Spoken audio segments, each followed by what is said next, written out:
मैंने ये सब किया है, आपके पास क्या सबूत है? जब कपूत सामने हो तो सबूत की जरूरत नहीं पड़ती। सच क्या है ये मैं भी जानती हूँ। आज के एपिसोड की शुरुआत में गौतम अनुपमा से पूछता है कि आपके पास क्या सबूत है कि ये मैंने ही किया है। अनुपमा जवाब देती है कि मुझे किसी को कुछ साबित करने की जरूरत नहीं है। सच तुम भी जानते हो और मैं भी जानती हूँ। किसी को भरोसा करना है तो करे, वरना ना करे। तुम चाहे कितनी भी कोशिश कर लो, लेकिन मुझे तोड़ नहीं पाओगे, क्योंकि मैं बार बार टूट कर जुड़ना जानती हूँ। जब तक मेरी बात थी तब तक मैं चुप थी।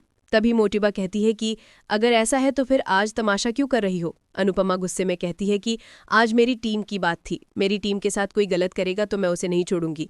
आपको इसे बचाना है तो बचाइए, लेकिन मैं इसका पीछा नहीं छोड़ूंगी। अनुपमा पराग से कहती है कि अब तो आपको समझ आ गया होगा कि आपकी बेटी सही थी। यह आदमी ना तो भरोसे के लायक है और ना ही इस घर में रखने लायक है। मोटिबा अनुपमा से कहती है कि अब बस कीजिए। आपको जो बोलना था वो बोल दिया और आपको जो दिखाना था वो दिखा दिया। अगर आप हारी होती तो आपका ये तमाशा हमारे समझ में आता, लेकिन आप तो जीत गई हो, इसलिए अपने घर जाकर खुशियां मनाओ। हमारा सिर क्यों खा रही हो। मोटिबा गुस्से में अनुपमा को जाने के लिए कहती है। अनुपमा कहती है कि हथेली में रखा बिच्छू एक दिन डंक जरूर मारता है। आपने भी एक गौतम नाम का बिच्छू हथेली में रखा हुआ है, एक दिन ये आपको जरूर काटेगा। तभी गौतम अनुपमा से कहता है कि आप अपने बेटे से कहिए कि उसका ये प्लान कामयाब नहीं होगा। अभी तक मैं नाटक कर रहा था, लेकिन अब आपको सच्चाई बताता हूँ। गौतम इल्जाम लगाता है कि यह वीडियो नकली है और तोशु ने इसे बनवाया है ताकि वह मुझे ब्लैकमेल करके मुझसे पैसे मांग सके।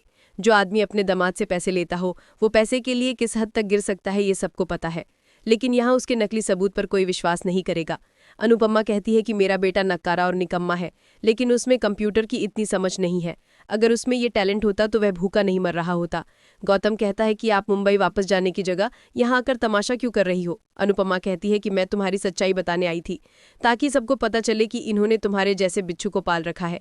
उम्मीद है कि ये लोग भी वही करेंगे जो मैंने अपने बेटे के साथ किया। परी दुखी होती है। अनुपमा पूरी बात बताती है कि किस तरह उसने तोशु के साथ अपना रिश्ता तोड़ लिया है। अनुपमा दुखी होकर कहती है कि एक हद के बाद मौके नहीं सजा देनी चाहिए। अनुपमा परी से माफी मांगती है। परी कहती है कि आपने जो भी किया उनके भले के लिए किया होगा। अनुपमा परी को गले लगा लेती है और उसे धन्यवाद कहती है। गौतम चिल्लाता है कि यह फैमिली ड्रामा बंद करो। तुम्हारी तरह ये अपने दामाद को घर से बाहर नहीं निकालेंगे। मुझे यहाँ से कोई बाहर नहीं निकाल सकता। पराग गुस्सा होता है। गौतम अनुपमा को बाहर जाने के लिए कहता है। तभी पराग गौतम को जोरदार थप्पड़ मार देता है। ये देखकर सभी चौंक जाते हैं।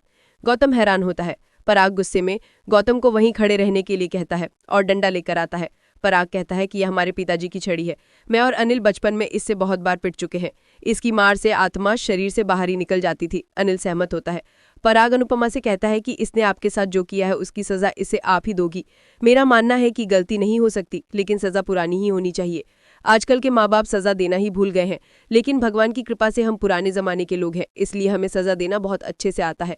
पराग अनुपमा को डंडा देते हुए कहता है कि आप इसे क्या सजा देंगी या आप तय कीजिए। अनुपमा डंडा लेकर पराग को धन्यवाद कहती है। गौतम घबरा जाता है। इसके बाद अनुपमा गुस्से में गौतम को डंडे से पीटती है। गौतम चिल्लाता है, लेकिन अनुपमा नहीं रुकती और उसे भयंकर तरीके से पीटती है। अनुपमा गुस्से में अंश की पिटाई करवाने के लिए, अन्नू की रसोई में आग लगवाने के लिए और प्रार्थना पर अत्याचार करने के लिए गौतम की धुलाई करती है। राही और प्रेम खुश होते हैं। मोटिबा को बुरा लगता है। अनुपमा गौतम पर अपना सारा गुस्सा निकालती है। गौतम को पीटते पीटते डंडा टूट जाता है। गौतम की हालत खराब हो जाती है। अनुपमा कहती है कि आज के बाद तुमने अगर मेरे परिवार या मेरी टीम पर बुरी नजर डाली, अंश और प्रार्थना को परेशान करने की कोशिश करी या मेरे किसी भी बच्चे को तंग करने की कोशिश करी, तो मैं तेरे शरीर की एक एक हड्डी ऐसे तोड़ूंगी कि तू हॉस्पिटल ले जाने के लायक ही नहीं बचेगा। इसी बीच अनुपमा को चक्कर आते हैं। तभी राही उसे संभालती है। अनुपमा रोने लग जाती है तो राही उसे सांत्वना देती है। अनुपमा रोते हुए कहती है कि मेरी वजह से तुम्हारे ससुराल में फिर से तमाशा हो गया। राही कहती है कि आपने कुछ गलत नहीं किया है। इस आदमी का असली चेहरा बाहर आना जरूरी था। मुझे तो खुशी है कि आपने प्रार्थना का बदला लिया है। जो मैं नहीं कर पाई वो आपने कर दिखाया। अनुपमा खुश होती है। राही गुस्से में गौतम से कहती है कि अगर थोड़ी भी शर्म बची है तो यहाँ से दफा हो जाओ। गौतम गुस्से में पराग को देखता है तो पराग गौतम से कहता है कि नजर नीचे रखो। आज तक तो इसलिए बचता रहा क्योंकि मैंने इन सब को छोड़कर तुझ पर भरोसा किया। मुझसे बहुत बड़ी गलती हो गई, लेकिन अब कोई गलती नहीं होगी। मुझे खुशी है कि मेरी बेटी अंश के साथ खुश है। प्रार्थना ने तुझे तलाक देकर बहुत अच्छा किया। पराग कहता है कि मुझसे भी गलती हुई है। मैंने भी राही की जीत खरीदने की कोशिश की थी। मुझे एहसास ही नहीं हुआ कि मैं अपनी बेटी के टैलेंट पर शक कर रहा हूँ, लेकिन गलती का एहसास होते ही मैंने माफी मांग ली। पराग गुस्से में गौतम से कहता है कि तुमने दुश्मनी नहीं कमीनापन किया है। पहले तूने अंश को पिटवाया, फिर तूने अनु की रसोई में आग लगवाई, फिर तुमने अनुपमा को कमरे में बंद किया जहां उनकी जान जा सकती थी। ऐसे घटिया इंसान के लिए पराग कोठारी के ना तो दिल में जगह है और ना ही घर में जगह है। यह सुनकर ख्याति डर जाती है। पराग कहता है कि तू इस घर के मान सम्मान के लायक नहीं है। अनुपमा जी ने आज तुझे तेरी सही औकात दिखाई है। पराग अनुपमा को धन्यवाद कहता है। पराग मोटिबा से कहता है कि आज तक आप इस आदमी को बचाती रहीं, इसीलिए इसकी इतनी हिम्मत हुई, लेकिन आज आप बीच में मत बोलना, क्योंकि ऐसा घटिया इंसान इस घर में नहीं रह सकता। अनुपमा खुश होती है। पराग कहता है कि पराग कोठारी वह पहला बाप है जो अपने दामाद को विदा कर रहा है। पराग गुस्से में गौतम की कॉलर पकड़ता है और उसे घर से बाहर निकालने लग जाता है। मोटिबा पराग को रोकने की कोशिश करती है, लेकिन पराग धक्का मारकर गौतम को घर से बाहर निकाल देता है।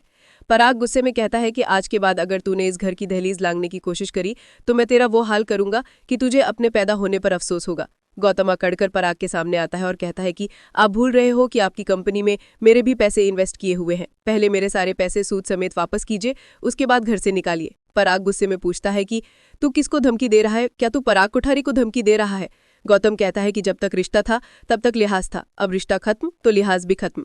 गौतम धमकी देते हुए कहता है कि अगर मैंने अपने पापा को बता दिया तो 2 मिनट में कोठारी परिवार रोड पर आ जाएगा। पराग आत्मविश्वास से कहता है कि जिसको खुद पर यकीन होता है वो जलकर भी वापस खड़ा होने का दम रखता है।